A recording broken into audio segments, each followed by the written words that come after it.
everybody, welcome to our Intuitive Brewing series. I'm Phil from Tea with Phil and Jen.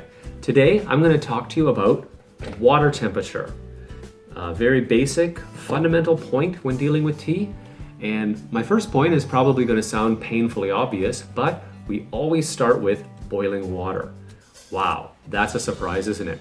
The reason I think it's worth mentioning though is because there's lots of fancy kettles on the market today that will hold your water temperature, and some of them don't bring it to a nice rolling boil before they come down to the water temperature. So in general, you're always going to want to boil the water fully and if you need a temperature other than boiling for your tea, let it come down to the target temperature. For our part, we're usually dealing with high quality Chinese tea, and it always needs of fully boiled water, except of course for green and yellow tea. Now for green and yellow tea, we're typically dealing with something under boiling, 90, maybe a little bit lower. So the question comes in is, if you don't have a fancy kettle, how do you get to the right temperature? I'm not big on thermometers, so I basically just let the water boil, and I either turn off my kettle or remove it from the heat, and I just pop the lid open and I wait for a while.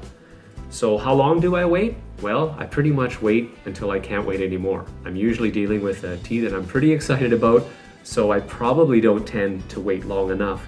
That brings me to another point though, and that is that quality tea is generally robust enough to deal with some fluctuation in water temperature. So I honestly feel like water temperature, while it's nice to have it dialed in and be perfect, it's not the most important thing to worry about as long as you're somewhat mindful of what you're doing.